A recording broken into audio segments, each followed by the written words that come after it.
오늘은 요한복음 1장 35절로 36절을 통해서 하나님의 어린 양이라는 제목으로 하나님의 말씀을 전하겠습니다.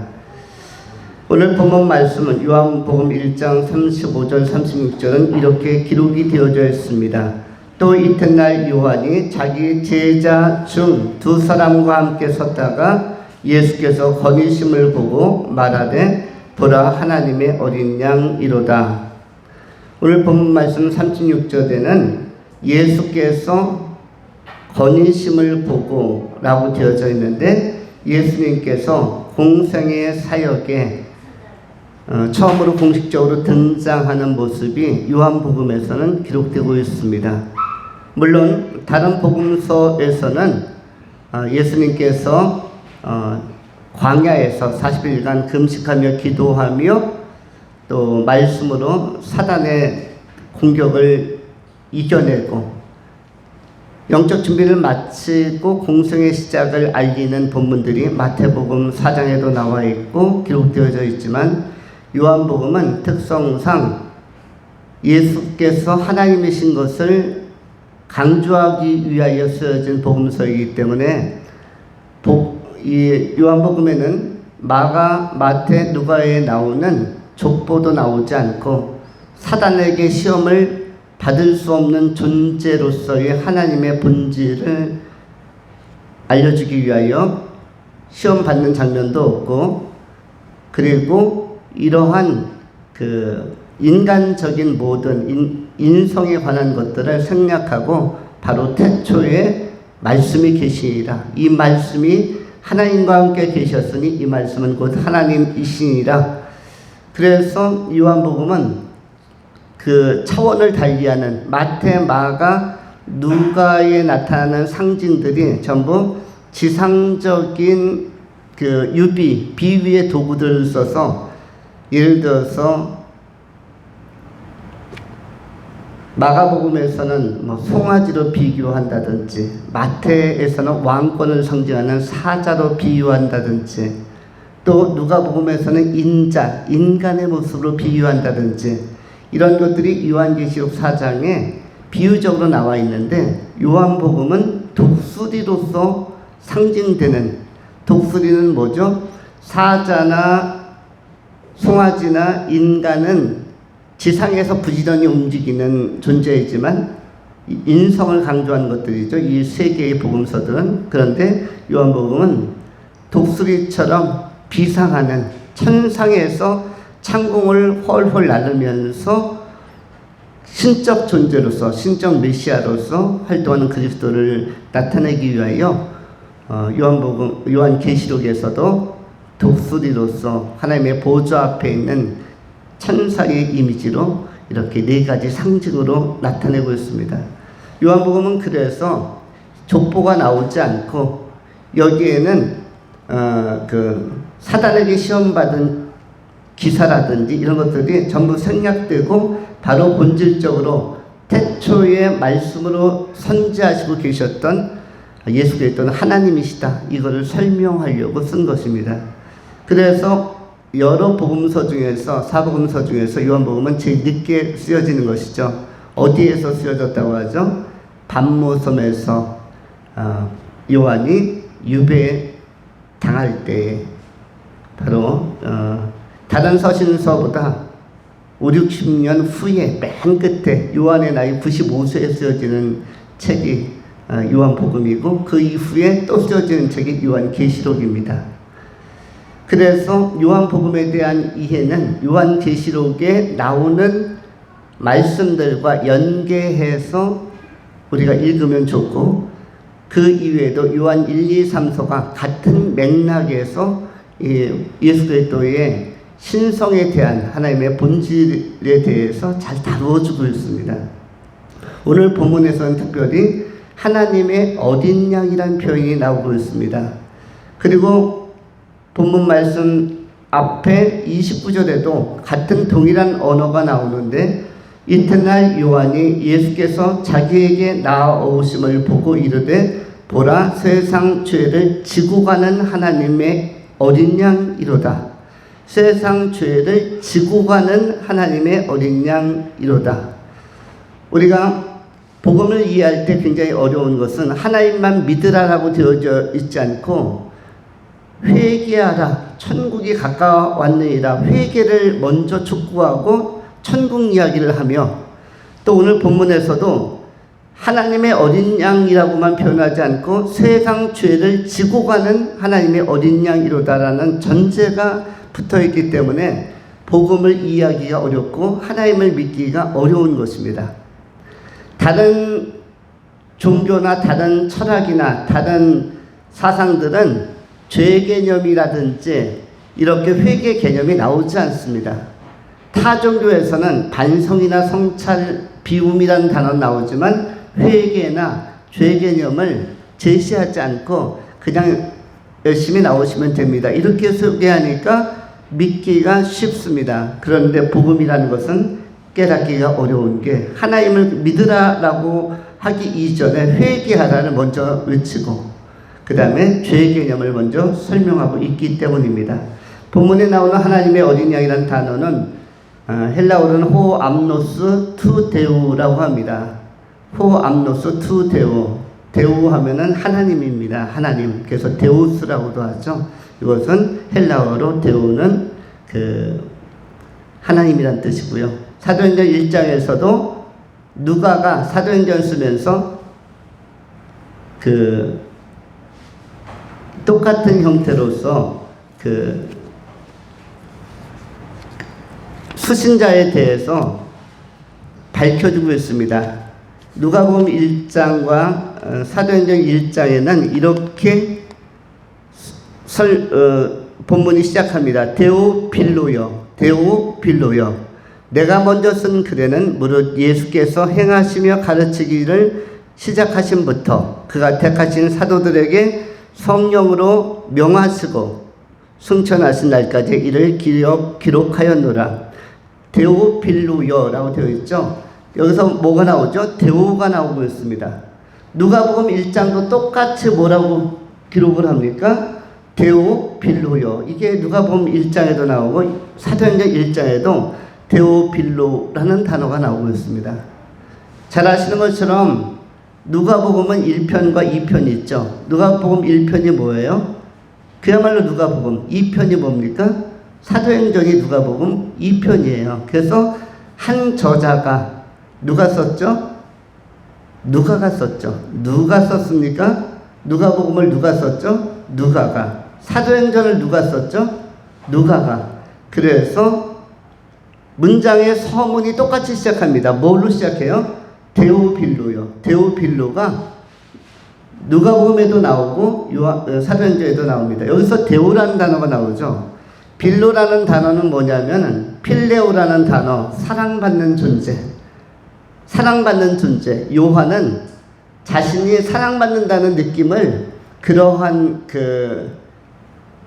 이해를 확신하고 살아간 자의식을 가진 사람이었습니다. 그래서 요한복음을 읽다 보면 예수께서 사랑하시는 자라고 자신 요한을 소개하는데, 그래서 필레오, 필로는 사랑받는 자, 데오는 뭐죠? 하나님께. 지금 설명하려고 하는 것은 데오입니다. 데오 빌로, 그리고 호암노스 투 데오. 이 데오가 바로 하나님이라는 것을 의미하는 것이죠. 그래서 우리가 약자로 쓸 때는 이 데오할 때 그것을 세타라고 보통 이야기하는, 수학에서도 세타라는 것이 있죠. 이렇게 눈처럼 생긴 데다 가운데 금 거는 것을 세타라고 하는데, 이것이 하나님의 약자라고 할 수가 있습니다. 그래서 급하면 하나님을 다 쓸 시간이 없으면 이렇게 눈을 그리고 가운데 살짝 금을 거두면 이것이 하나님이라는 표현이라고 할 수가 있습니다.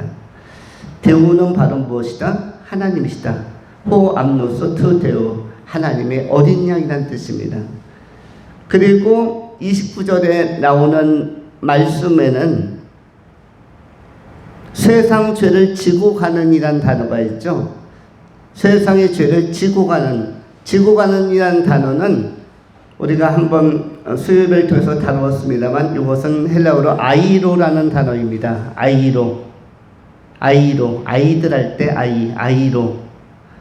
이 아이로라는 단어는 네 가지 의미가 있습니다. 첫 번째는 옮기다. 어떤 짐을 이쪽에서 저쪽으로 옮기다. 이게 아이로이고, 두 번째는 제거하다. 장애물이 있는데 그 장애물을 제거하는 것입니다.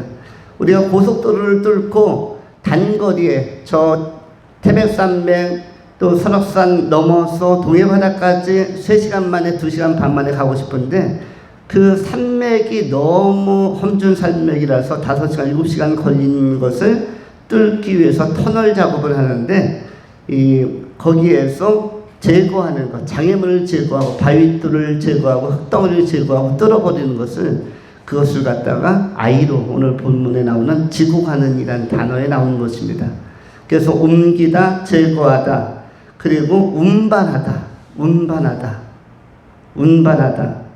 그리고 마지막 네 번째로 취하다. 엄마와 딸이 어느 지역을 걸어가는데 아이가 책가방이 너무 무거울 때 학교까지 거리가 한 800m 되는데 초등학교 2학년, 3학년 아이가 가방에다 책을 잔뜩 집어넣고 또 비상용 우산까지 딱 집어넣고 걸어가는데 엄마가 너무 안쓰럽습니다.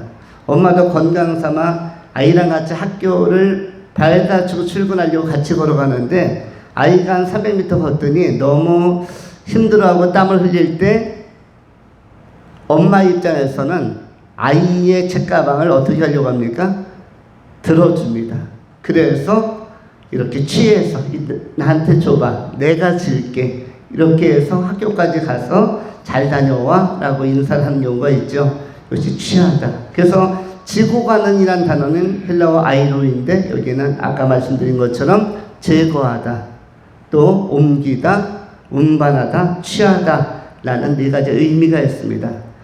그렇다면은 도대체 무엇을 옮기고 제거하는 건가? 바로 본문에 나오는 세상 죄를 옮기는 것입니다. 여기서 세상은 누구냐면 너입니다. 나의 죄를 옮기는 분, 나의 죄를 나로부터 십자가로 옮기는 분, 나의 죄를 제거하는 분, 나의 고통을 제거하는 분, 나의 무겁고 수고한 짐을 취해서 십자가로 가져가는 분이 누구다? 예수 그리스도 하나님의 어린 양이시다. 마태복음 11장 28절에도 잘 나오죠. 수고하고 무거운 짐진 자들아 다 내게로 오라. 내가 너희를 쉬게 하리라. 수고하고 무거운 짐, 그 죄의 짐과 인생에서 고통의 짐을, 고민의 짐을 지고 있는 자들아 다 내게로 오라. 내가 그 짐을 덜어주겠다, 옮겨주겠다. 그것이 바로 하나님의 어린 양 메시아 예수께서 오셔서 지상에서 행하신 위대한 일이고 그것을 갖다 우리는 복음의 내용으로 이해하는 것입니다. 그 본문의 서막이 오늘 요한복음 1장 29절에 나와 있고 36절 우리가 읽은 본문에 다시 한번 나오는 것입니다. 예수께서 거니심을 보고 말하되 보라 하나님의 어린 양이로다. 그렇다면 이 죄의 문제는 왜 등장했으며 우리가 왜 회개를 해야 되는가에 대해서 간략하게 세 가지로 나눠 점검합니다. 첫 번째, 체계, 시스템이라는 것이죠. 체계. 두 번째, 체제. 어떤 건물을 질 때 어떤 골격, 그 철조로 골격부터 잡는 것, 이걸 체제라고 하죠. 세 번째는 체험.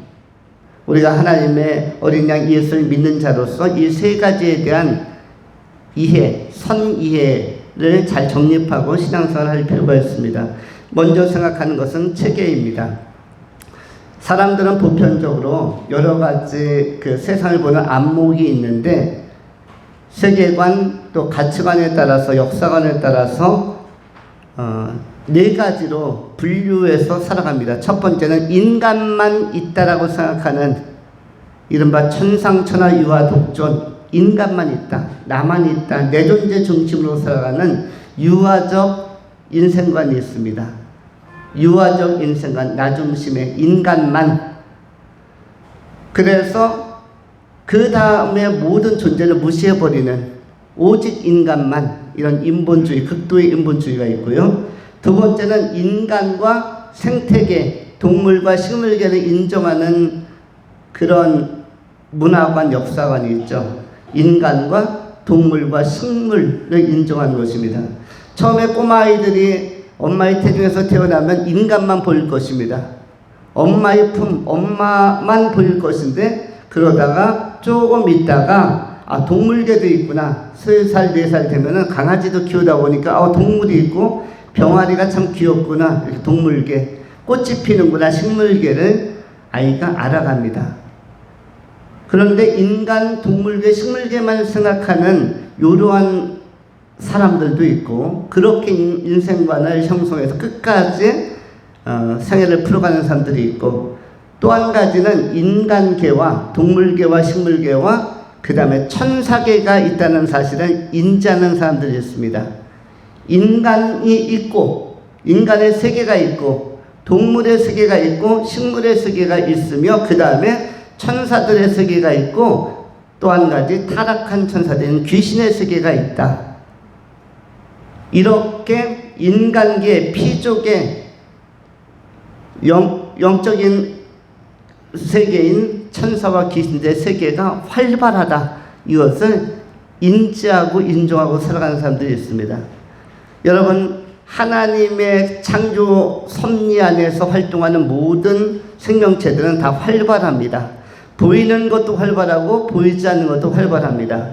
보이는 인간들의 활동도 활발하고, 또 보이는 인간의 내부 구조 안에 있는 세포와 우리들의 그 신체 기능을 유지하는 혈액이라든지 모든 그 오장육부, 모든 것들이 굉장히 활발하고, 여러분의 심장 엄청나게 열심히 박동하고 있고, 그리고 호흡 역시 혈액, 여러분이 의식하든 의식하지 못하든 굉장히 활발합니다.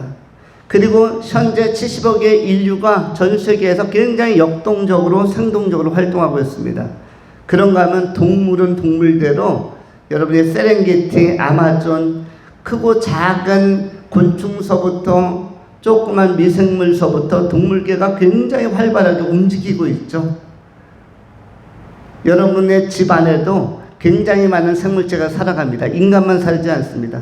여러분의 집에 지금 정도 되면 귀뚜라미 소리도 들릴 것이고, 그럼 귀뚜라미가 산다는 것이고요. 어디서 바스락 소리가 나면은 주변에 쥐가 산다는 것이며, 그리고 보이지 않게 파리가 윙윙거린다면 파리가 산다는 것이고, 모기, 그 이외에도 많은 것들이 사실은 더불어 살고 있습니다. 인간만 살지 않습니다. 동물계도 활발하고 식물계는 너무나 활발하죠. 여러분, 먹거리가 굉장히 풍성하죠. 눈만 들어서 하늘을 바라보면 너무 푸르른 산과 산천초야가 우거져 있습니다. 그리고 농작물들이 풍성합니다. 해외여행을 가보면 얼마나 식물계가 왕성하고 활발한지를 금방 또 확인할 수도 있고, 국내 여행을 가봐도 역시 마찬가지일 것입니다. 모든 것이 역동적으로 움직이죠. 심지어 바다도 굉장히 활발하죠. 이 활발한 그 바다 안에 또 내면 세계에 들어가면 엄청난 물고기의 떼들이 이루 말할 수 없는 우리 인간의 수 개념으로 표현하기 어려울 만큼의 생태 구조를 이루고 있고, 그 다음에 거기 해조류까지, 또 모래사장 또는 진흙 사이에도 엄청난 그 낙지, 어패류들이 생명체를 유지하고 있습니다. 동물계든 식물계든. 그런데 그런 것만 활발한 게 아니죠. 뭐가 또 활발합니까? 천사들의 활동도 엄청나게 활발합니다. 이것을 인정하는 분도 있고 아직 인정하지 않는 분도 있겠지만, 천사들의 활동도 엄청나게 다이내믹하고 아주 능동적으로 활발하게 전개되고 있습니다. 또한 다른 측면에서 귀신들, 타락한 천사들인 귀신들의 활동도 역시 활발합니다. 그래서 이렇게 활발한 구조 안에서 우리 삶이 진행되고 있기 때문에 우리가 조금은 좀 깨어있는 감각을 가지고 살아갈 필요가 있습니다. 오늘 본문에 그냥 하나님의 어린 양이 아니라 세상 죄를 지고 가는 하나님의 어린 양으로서의 죄 개념이 나왔는데, 우리는 천사들도 활발하다는 것을 한번 확인해 볼 필요가 있습니다. 요한계시록 11장 7절로 9절에 성경이 이렇게 기록을 합니다. 하늘에 전쟁이 있으니 미가엘과 그의 사자들이 용과 더불어 싸울세. 용과 그의 사자들도 싸우나 이기지 못하여 다시 하늘에서 그들이 있을 것을 얻지 못한지라.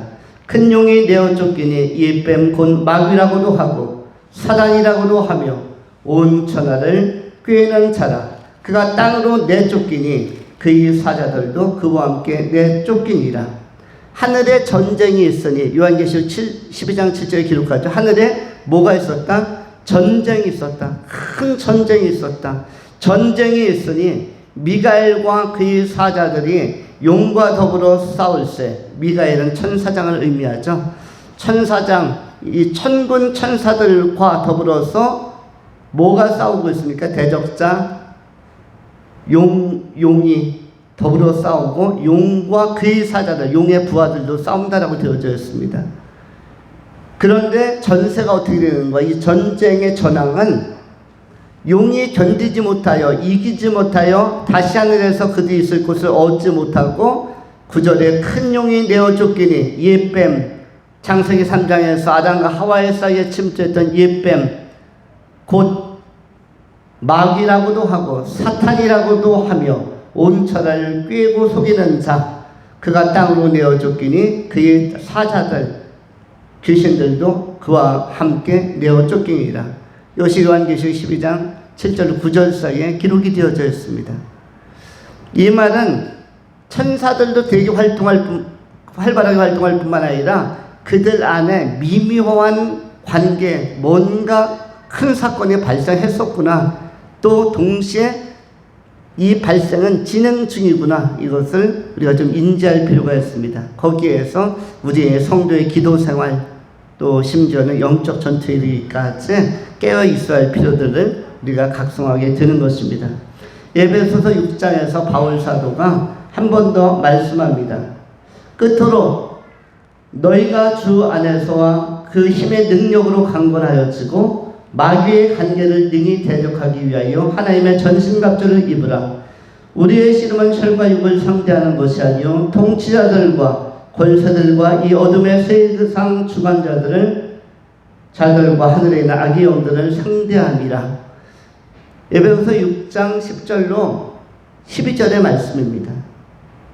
끝으로 너희가 주 안에서와 그 힘의 능력으로, 주님의 힘의 능력으로 강건하여지고 마귀의 관계, 간사한 꾀를, 속임을 능히 대적하기 위하여 하나님의 전신갑주를 입으라. 우리의 씨름은 혈과 육을 상대하는 것이 아니요 통치자들과 권세들과 이 어둠의 세상 주관자들과 하늘에 있는 악의 영들을 상대함이라. 바울의 언급에 의하면 이 어둠의 세상 주관자들과 하늘에 있는 악의 영들이라고, 영들이 어떤 체계 안에서 활동하고 있음을 분명하게 선언하고 있습니다.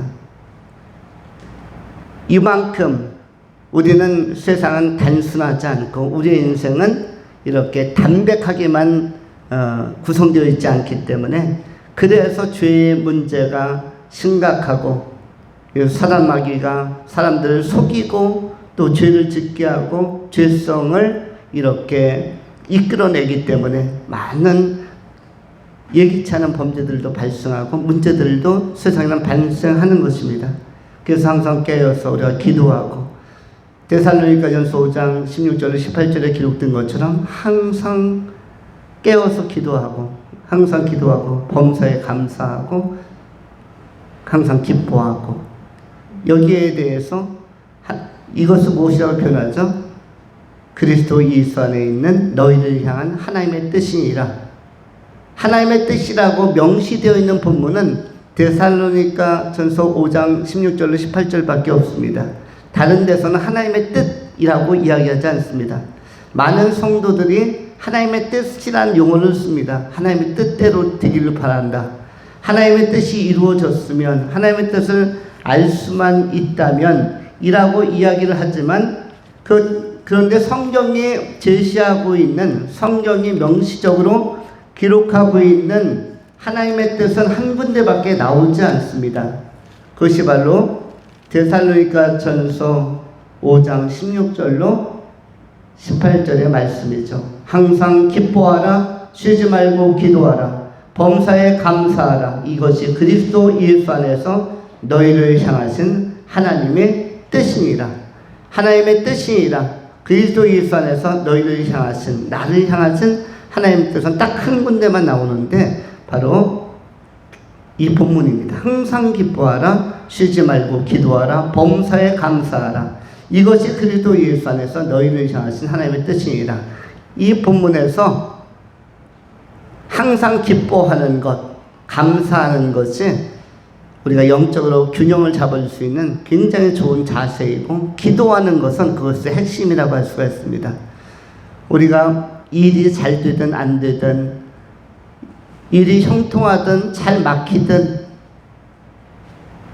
예상했던 일이 발생하든 예상치 않은 일이 발생하든, 어떤 상황 속에서도 평정심을 유지하면서 시험에 들지 않고 깨어있으려면 항상 기도하는 자세, 그리고 작은 일에도 기뻐하고, 그리고 감사하는 자세를 가질 때 우리는 영적으로 건강해질 수 있는 것입니다. 우리가 잘 아는 것처럼 사무엘은 기도의 사람이었죠. 기도하기를 쉬는 것을 뭐라고 해석했습니까? 기도하기를 쉬는 죄를 내가 결단코 범치 아니하리이다. 하나님 앞에 사무엘이 기도하죠. 기도하기를 쉬는 것은 있을 수도 있는 일이라고 이야기합니까? 아니면 기도하기를 쉬는 죄를 죄라고 간주합니까? 사무엘은 기도하기를 쉬는 것을 있을 수도 있는 일이라고 하지 않고 기도하기를 쉬는 죄라고 표현합니다. 그렇다면 우리가 혹시 이러한 죄가 나의 삶에 들어와 있지는 않은지, 이런 것도 바로 옮겨 놓아야 할 요소가 되겠죠. 아이로가 되겠죠. 이것도 제거해야 할 요소가 될 것입니다. 성숙의 계절입니다. 추석도 지나고 우리가 좀 더 성숙해지기 위해서, 또 이제 성탄에 이르기까지 이 좋은 계절에 기도의 계절, 우리가 기도하면서 영적으로 깨어있는다면 하나님의 기쁨이 되어지고 하나님의 또 즐거움이, 만족이 되어질 것입니다. 하나님의 마음을 시원케 되는, 깨어서 기도하면서 영적 세계 안에서 이 체계 안에서 건강한 그 생존자로, 건강한 그리스도의 종들로 행복하게 살아가실 수 있기를 축원합니다. 두 번째로 체제에 관한 것입니다. 체제는 시스템에 관한 것인데, 시스템은 다른 말로 표현하면 지향성, 어떠한 지향적 가치에 따라서 나누어지는 사상, 그 안에 많은 사람들이 들어가 있습니다. 예를 들어서 지상과 천상, 천상 시스템 안에 들어가 있는 존재를 천사라고 하는 것이고, 그렇죠? 또 지상의 시스템 안에 들어와 있는 존재는 우리는 인간과 식물, 동물들, 인간과 또 생태계의 피조물들로 분류했습니다. 또한 인간 안에서는 어떤 시스템이 작동하죠? 현재 보고 있는 자본주의와 공산주의 시스템이 작동이 되어서 국가별로 선택을 하고 있습니다. 자본주의와 사회주의를 각 국가가 채용하고 그것을 따라서 국가를 운영하고 있습니다. 이렇게 된 지 200년이 넘었습니다. 또한 다른 측면에서는 자본주의와 이 사회주의 넘어서서 또 뭐가 있죠? 민주주의와 독재주의라는 것도 있죠. 독재주의에는 왕정이나 전제정치가 들어가는 것이고요. 옛날에는 왕정, 독재주의를 대부분의 나라가 선택을 했기 때문에 왕이 있었고, 거기에 대신 관료들이 있었고, 그 다음에 귀족층과 양민층과 천민층이 이렇게 반상의 차이를 두면서 노예 계급,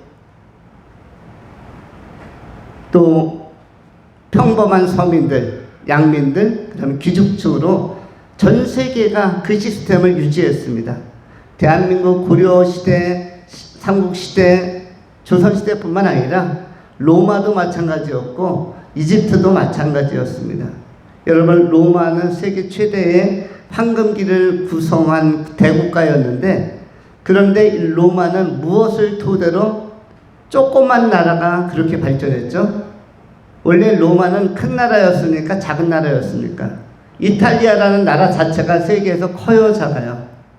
이탈리아 반도 조그만 나라예요, 큰 나라예요? 작은 나라이죠. 작은 나라가, 일본보다도 더 작은 나라가 전 세계를 어떻게 지배할 수가 있었죠? 그것은 노예 제도를 잘 이용했기 때문입니다. 옆에 있는 작은 나라를 쳐들어가서 복속시킨 다음에 그 전 포로들을 다 노예로 만들었어요. 그래서 노예를 전제로 한 그 옛날 고전적 영화 배너라든지 이런 것이 많이 나오죠. 스파르타쿠스의 난, 뭐 이런 영화도 나오죠. 이게 전부 노예를 배경으로 한 영화들입니다. 노예를 기반으로 해서 나라를 번성시켰는데, 이 시스템은 누구에겐 좋았어요? 이기고 승승장구하는 자들에게는 좋았죠. 그런데 이런 독재가 오늘날도 진행되고 있는 나라가 우리 휴전선 너머에 있는 북한 같은 나라를 포함하여 몇몇 나라들이 이 시스템을 계속 유지하고 있습니다. 그리고 푸틴이 건재한 러시아 이런 나라도 역시 폭력과 무기를 이용한 이 독재가 이루어지고 있고요. 우리 한반도에도 이 독재의 잔재가 몇십 년 전까지 있다가 조금씩 사라지고 있는데, 이런 건 시스템이죠. 그래서 이런 체제 안에서 우리는 현재 민주주의를 선택하고 있고, 세계 나라의 다수가 민주주의를, 자유민주주의를 선택하고 있기 때문에 지금 체제 안에서 우리는 안정을 찾고 있는 것입니다. 자유민주주의를 채택한 나라들이 상당히 안정감과 또 경제적으로 활력, 또 산업도 활성화되고 조금 더 넉넉하게 삶을 유지하고 있습니다. 그런가 하면은 인간의 경험과 의지로, 능력으로 풀어가는 그런 인생관이 있고, 그런 시스템으로 살아가는 다수의 사람들, 인류를 70억이라고 한다면 69억 정도는 자신의 경험과 의지와 인간 내적인 능력을 가지고 삶을 풀어갑니다. 그런가 하면 한 1억 정도, 우리는 그리스도인들 한 1억 정도로 범세계적으로 본다면, 이분들은 무엇을 통해서? 예수 그리스도를 통해서 자신의 문제를 풀어가는 시스템을 선택하고 있는 것입니다. 세상 사람들 중에서 가장 자신의 능력을 극대화하면서, 그리고 경험을 극대화하고 자신의 예지력을 토대로 해서 삶을 풀어가면서 입지전적으로 성공하는 사람들 몇몇 있습니다. 저 미국 같은 데는 스티브 잡슨 이런 사람들도 있고요. 또는 한국에는 대표적인 분이 현대그룹의 회장이었던 정주영이라는 분이 있습니다.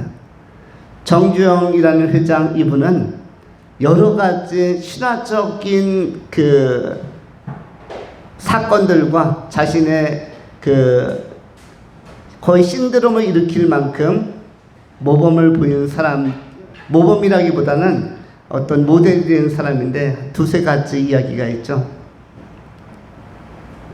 첫 번째는 청년 시절에 한 청년을 만났는데 면접을 보았다고 하죠. 면접을 봤는데 그 면접관으로 온 청년이, 면접 대상으로 온 청년이 보니까 감옥에 수감되었던 전과자예요. 전과자. 이름을 이렇게 보니까 이력서를 보니까 이름이 뭔가 보니까 이씨예요. 그리고 뒤에 글자를 보니까 뒤에 이름은 명박입니다.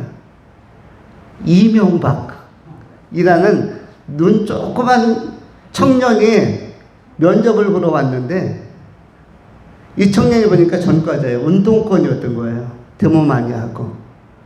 그래가지고 돌려보냈습니다. 나 전과자 싫다. 그랬더니 이명박이라는 이 청년 또 만만한 청년이 아니었어요. 어머님은 교회 열심히 다니는 기도 많이 하는 분이었는데 이분이 그 당시에 대통령이었던 박정희라는 사람을 찾아갔습니다. 그 편지를 보냈어요. 깨알처럼. 저 이명박이라는 청년 군의대를 막 졸업하고 현대라는 회사에 들어가서 뭔가 해보고 싶은데 제가 독재 투쟁하고 그리고 독재 싫다고 외치고 이런 운동을 했더니 학생운동을 했더니 저를 교도소에 집어넣어서 제가 수감을 마치고 나왔습니다. 그런데 현대에서 저를 안 받아줍니다. 이 사람도 쉬운 사람이 아니었죠. 그런데 이걸 박정희 대통령이 보고 정주영이라는 그 회장을 불렀어요. 불러서 그 회사에 이명박이라는 청년이 필기시험 합격했다는데 면접에서 떨어뜨린 일이 있는지 한번 살펴봐 주십시오. 그리고 그 청년이 제 시에 도전하거든 꼭 한번 다시 살펴봐 주십시오. 자기를 반대했던 청년인데 그 청년이 도전을 한 거예요. 그런데 대통령이 불러서 정주영한테 얘기하니까 정주영은 물론 거부할 수도 있었겠지만 쿨하게 받아들여서 아담하게 생긴 눈도 자그마한 전과자인 이 청년을 보고 뽑았어요. 그가 나중에 현대의 그 사장도 되었고 나중에 대통령도 되었죠. 그가 전임 대통령 청년 시절에도 교도소 생활을 노년에도 교도소 생활을 그러나 뭔가 특별한 특기가 있는 특별한 청년 그분이 이명박이죠. 정주영은 어떤 사람인가? 그는 청년 시절에 인천 부둣가에서 그 뗏목, 원목을 갖다가 운반하는 그냥 그 일용직 아르바이트생이었죠. 그런데 집에서 잠도 못 자고 숙소도 천막 텐트를 빌려가지고 거기에서 하루 눈 붙이고 아침에 국수 한 그릇 먹고 출근해서 일하던 사람이었는데 이 사람이 잠을 잘 때 그 당시만 해도 빈대가 너무 많이 사람을 뜯었대요. 옛날 사람들은 일하는 것과 빈대라는 걸 알 것입니다. 머리가 간지러워서 이렇게 긁으면은 거기에 뭐가 묻어나오죠? 일하는 것이 어떤 사람은 석회. 그래서 그거 벗겨내려고 빡빡한 빗으로 빡빡 긁기도 하고 그러는데 잠을 잘 때는 이와는 좀 다르게 빈대라는 것이 붙어서 피를 빠는데 이 빈대가 하도 붙어 잠만 자고 나면 빈대가 다 뜯어서 막 얼굴이 시뻘게 가지고 피를 빨아 쪽쪽 빨아서 그래서 그 다음날은 이제 눈을 뜨고 이 빈대가 자기 공격하지 못하게 오면 잡으려고 했는데 그래서 오면 잡으려고 했고 또 아예 못 웃게 하려고 어떻게 했냐면은 그 나무 침대에 있었는데 나무 침대 다리에다가 세숫대야 4개에다 물을 담아서 빈대가 들어간 물에 빠지게 그렇게 해놨대요. 근데 첫날 밤에 지켜보니까 이 빈대들이 올라가다가 물이니까 되게 고민하더래요. 방황하고.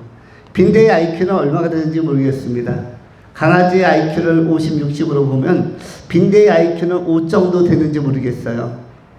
그런데 빈대가 고민해서 그들이 실패했구나라고 생각하는 순간 이제 잠을 자야지라고 생각하고 눈을 딱 감았는데 갑자기 사방에서 빈대들이 자기를 뜯고 있더래요. 이게 뭔가 하고 눈을 떠보니까 빈대들이 포기하지 않고 대야에 물이 담겼으니까 거기를 뱅뱅 돌다가 이 빈대가 옆으로 가더래요. 다 자기 쪽으로 오지 않고 옆으로 가서 벽을 타고 올라가서 위로 가서 자기 침대로 낙하를 해서 공수부대원들이 낙하산 피고 낙하듯이 전부 자기로 떨어지더래요. 계속 근데 딱 저걸 보니까 줄치어서 빈대도 2등하고 있었대요. 그걸 보면서 아, 나도 청년 시절에 꿈을 쉽게 포기하면 안 되겠구나. 나도 뭔가 뜻을 정해서 열심히 해봐야겠다. 그래서 이 빈대 정신을 가지고 결국은 현대를 창업했다고 합니다. 그리고 그가 세상을 떠나기 전에 롯데라는 그룹하고 굉장히 친했는데 롯데의 신격호라는 회장이 있었습니다. 신격호라는 회장은 뭘로 유명하죠? 잠실에 가면 롯데빌딩 123층 타워를 건설한 사람으로 유명하죠. 물론 건설해 놓고 나서 거기에서 오래 집무는 못했습니다만 이분하고 한창 사업을 할 때 경실련이라는 단체에서 또 임원도 맡고 그랬을 때 골프 약속을 했대요. 주말에 골프 한번 치러 갑시다. 그런데 그때 첫눈이 11월 달에 갑자기 눈발이 날리면서 눈이 생각보다 많이 왔대요. 11월 중하순에. 그래서 그 신격호 회장이 전화를 해왔대요. 오늘같이 눈이 많이 온 날은 취소해야겠죠. 그랬더니 정주영이 한참 고민을 하다가 1분 후에 내가 전화 줄 테니까 기다리시라고, 취소하지 말라고. 그래서 뭔가 했더니 1분 후에 전화가 왔대요. 생각이 났습니다. 오늘 골프 치러 갑시다. 객관적으로 보면 눈이 이런 새하얗게 쌓였는데 골프공은 여러분 무슨 색깔이에요? 하얀색이죠. 하얀색에서 파란 잔디 그린 푸르른 풀밭에서는 하얀 골프공이 굴러가서 재밌게 칠 수 있지만 눈이 가득 내렸으니까 골프 치는 게 쉬워요, 어려워요? 어렵죠. 거의 불가능하죠. 그런데 정주영이 염려하지 말고 오라고 했대요. 그래서 어떻게 했는가 하면 골프장 직원하고 통화를 해서 오늘 쓸 골프공에다 전부 다 빨간색 페인트를 칠해라. 전부 다 빨간색 골프공을 칠해라. 그 신격호 회장이 골프장에 가보니까 골프 캐디에서부터 전부 준비하고 있고 이제 그 투어에 나섰는데 보니까 골프공이 하얀 데서 어떻게 치나라고 의아해하면서 왔는데 골프공이 전부 빨간색인 거예요. 그래서 하얀 눈 위에 빨간 공이 부르니까 너무 예뻤대요. 한번 퍼팅 딱 때리면은 너무 멋있게 빨간 공이 내려와서 딱 착지하고. 그런 사람이 누구였다? 정주영이었다. 그래서 무일푼에서 그냥 알바생이, 목재나던 알바생이 목까지 하는 사람, 그 세계적인 기업을 이룬 사람이었죠. 그런데 세상 사람들은 이렇게 풀어갑니다. 세상 사람들은 이렇게 인생을 풀어가기도 해요. 의지와 뭘로? 의지와 재능과 뚝심과 경험으로 풀어가요. 그런데 우리들은 그런 방식을 택하지 않고 우리의 한계와 우리의 장벽과 우리의 난관을 누구를 통해서, 예수 그리스도를 통해서 우리의 짐을 옮기는 작업을 우리는 해나가야만 합니다. 정주영처럼 또 세상에 안 믿는 사람들처럼 그렇게 우리의 인내심과 뚝심과 재능만 믿고 풀어갈 수 없는 것이 우리 그리스도인들입니다. 그래서 우리 그리스도인들은 뭐뭐 해야 된다? 예수를 믿는다는 게 뭐죠? 예수 그리스도께 우리의 무거운 짐들 다 가져가서 우리의 크고 작은 문제를 예수님께 맡기고 그리고 그것을 나로부터 옮겨가는 것입니다. 아무리 큰 장애, 인생에 난관이 온다 할지라도 당황할 만한 문제가 올지라도 기도하면서 푸는 것입니다. 히스기야도 자기에게 질병이란 기습적인 문제가 발생했을 때 어떻게 풀어갑니까? 어떻게 풀어가죠? 그가 기도하면서 면벽하고 무릎을 꿇고 벽면을 바라보면서 하나님 앞에 기도할 때에 자신의 질병도 사라지고 이사야 선지자가 찾아오죠. 이사야서 38장에도 이렇게 기록되어져 있죠. 이사야가 찾아와서 권면을 합니다. 그 아픈 부위에는 이 무화과 나무로 좀 찧어서 약재로 쓰고 그리고 하나님께서 말씀하시기는 지금 이웃 국가들이 저 사마리아의 군대들이 예루살렘을 포위하려고 내려오고 있으니까 깨워서 북방을 단단히 하십시오. 이러한 조언들을 해주죠.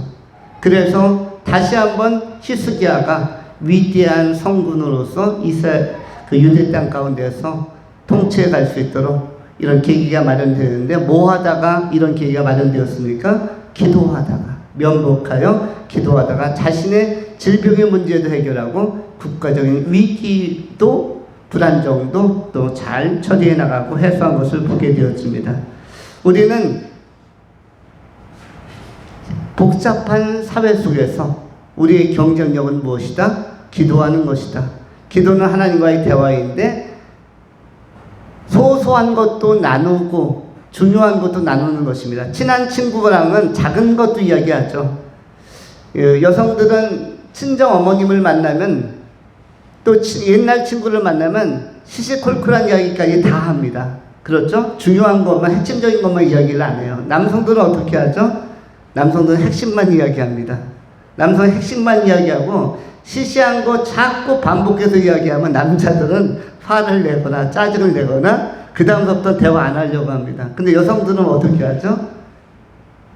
작은 것까지 계속 나누면서 했던 이야기 또 하고 했던 이야기 또 하면서 모든 것들을 언어로 풀면서, 대화로 풀면서 친밀해져 갑니다.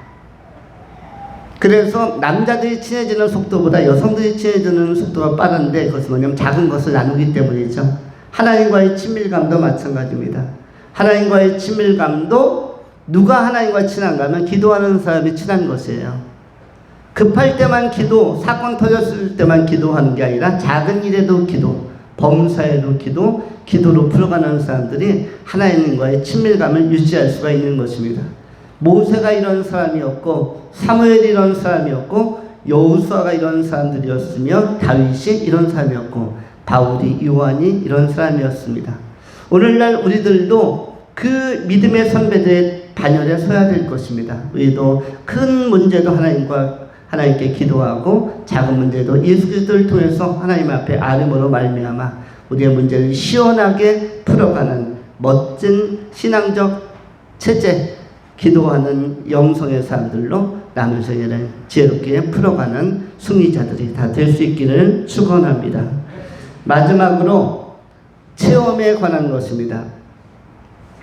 체험은 어떠한 체험이 중요하겠습니까? 하나님의 어린 양 예수 그리스도를 만나는 체험이 중요한데, 체험은 두 가지 체험이 있죠. 말씀의 체험과 신비 체험이 있죠. 말씀의 체험은 달리 표현하면 은혜 체험이라고 하는 것입니다. 신앙은 말씀에 은혜 받은 경험이 있을 때에 신앙은 성장하고 성숙하고 좋은 열매를 맺습니다. 신비 체험이라는 것은 말씀에 은혜 받은 것을 토대로 하지 않으면은 그야말로 신기루 체험이 되는 것입니다. 우리가 환상을 보거나 또 어떠한 그 계시와 어떠한 특별한 사인을 받았을 때 이것을 해석할 수 있는 능력도 말씀에 은혜 받은 체험을 토대로 해서만 다른 해석이 가능한 것입니다. 그래서 우리에게 제일 중요한 것은 무엇이다? 말씀에 은혜 받는 체험을 계속해 나가야 된다. 청소년기에도, 청년기에도, 장년기에도, 노년기에도 어떤 체험은 계속해야 된다? 말씀에 은혜 받는 체험은 계속해야 된다. 우리의 체험은 앞으로도 진행형이고, 앞으로의 미래라는 삶, 내가 장수하기를 원하고 오래 살기를 원한다면 한 가지 체험은 우리가 사모하고 또한 실천해야 될 것이다. 그것이 무엇입니까? 말씀에 은혜 받는 체험이란 영역입니다. 올 가을에도 말씀에 은혜 받는 체험, 그러기 위해서 다시 한번 성경을 읽기 시작하고 성경을 암송하고 묵상하기를 시작하고 또 영적 독서, 영적으로 좋은 책들을, 양서들을 선택해서 읽으면서 우리의 내면 세계를 풍부하게 생명의 양식으로 채워가야 할 것입니다. 남은 생에 여러분의 삶 속에 이런 말씀에 은혜 받는 체험이 가득함으로 말미암아 하나님의 기쁨이 되어지고 또 그리스도의 복음을 남은 생애 동안 때를 얻든지 뭐든지 전파하는 신실한 그리스도의 편지로, 의로운 그리스도의 향기로 잘 쓰임받을 수 있기를 축원합니다. 기도하겠습니다. 거룩하신 하나님, 오늘 하나님의 어린 양이라는 제목으로 말씀을 전하였습니다. 우리가 복음의 의미와 가치들, 또 예수께서 이 땅에 오셔서 행하신 일들, 십자가에서 우리의 죄를 다 옮기시고 제거하신 일들을 다시 한번 기억합니다. 우리가 아직 죄인 되었을 때, 아직 우리가 그리스도를 알지 못했을 때 우리를 사랑하사 우리 가운데 거하셔서 우리에게 행하신 크고 위대한 일들을 찬미합니다. 우리가 이 복음의 능력과 복음의 선한 소망 안에서 남은 생애를 살게 하여 주시옵소서. 우리가 아직 연약할 때에 기약대로 그리스도께서 경건하지 않은 자를 위하여 죽으셨다고 말씀하신 이 말씀 마음에 새기면서 남은 생에 기도하는 정으로 복음의 능력을 기반하여 살아가는 신실한 종들이 다 되게 하여 주시옵소서. 우리 구주 예수 그리스도의 이름으로 축복하며 감사하며 기도하옵나이다. 아멘.